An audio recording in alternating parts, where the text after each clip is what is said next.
Salam dostlar. Bugünkü videoda avtomobilin ən maraqlı və ən güclü hissələrindən biri olan turbindən danışacağıq. Çoxları bilir ki, turbin maşını gücləndirir. Amma əslində bu sistemin içində çox maraqlı mühəndislik var. Gəlin birlikdə baxaq. Turbin nə iş görür, necə işləyir, niyə bəzən bahalı olur və düzgün qulluq edilməsə nələr baş verir?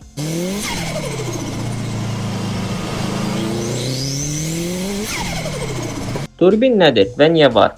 Turbin mühərrikin buraxdığı isti qaz enerjisini istifadə edən bir sistemdir. Normalda mühərrik işləyəndə yanma zamanı yaranan qazlar sadəcə çıxış borusundan çıxır və havaya qarışır. Amma turbo mühərriklərdə bu enerjini itirmirik. O qazlar turbinin içindəki pərləri fırladır və bu enerji yenidən mühərrikə güc kimi qayıdır. Beləcə turbin havanı sıxır, mühərrikə daha çox oksigen ötürür və nəticədə daha çox yanma və daha çox güc yaranır. Turbinin işləmə prinsipi. Təsəvvür edin ki, mühərrik işləyir və içəridən çox isti qazlar çıxır. Bu qazlar çıxış sisteminə daxil olur və turbinin isti hissəsini hərəkətə gətirir. Turbinin digər tərəfində isə soyuq hissə var. Burada havanı soğurub çıxan bir kompresor yerləşir. Yəni bir tərəfdən qaz enerjisi pərləri fırladır, o biri fırlanma enerjisi isə digər tərəfdən havanı sıxaraq mühərrikə geri göndərir. Beləcə mühərrik daha çox hava ilə nəfəs alır və nəticədə güc artır. Turbinin növləri və fərqləri.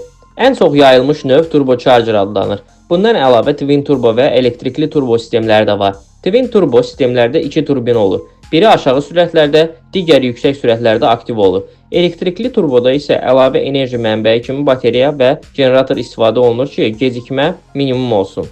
Turbin niyə bahadır və nədən ibarətdir? Turbin bahalıdır, çünki içində çox dəqiq balanslaşdırılmış hissələr var. Məsələn, mil saniyədə 10 minlərlə dövr edir, bəzən dəqiqədə 200 min dövr fırlanır.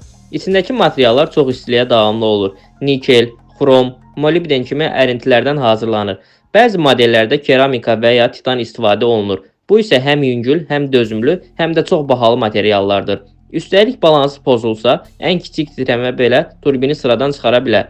Buna görə onun istehsalı və təmiri çox bahalıdır. Turbinin üstünlükləri və çatışmazlıqları. Üstünlüklər: daha az yanacaqla daha çox güc, mühərrik daha səmərəli işləyir, daha az zərərli qaz emissiyası. Çatışmazlıqlar: yağlama zəifdirsə, turbin asanlıqla sıradan çıxır.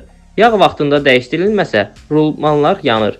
Təmir və dəyişmə xərcləri çox yüksəkdir. Turbinin qulluq qaydaları. Mühərriki işə salandan dərhal sonra qaz vermək olmaz. Turbini qızmağa qoyun. Eyni şəkildə maşını söndürməzdən əvvəl 30 saniyə mühərriki boşda işlədin. Turbin soyusun. Yağ dəyişimi vaxtında edin. Keyfiyyətli yağdan istifadə edin. Qısaca, turbin mühərrikin nəfəsidir. Gücün arxasındakı gizli qəhrəmandır. Əgər bu mövzu maraqlı gəlsə, videonu bəyən və Nicat Xaci kanalına abunə ol.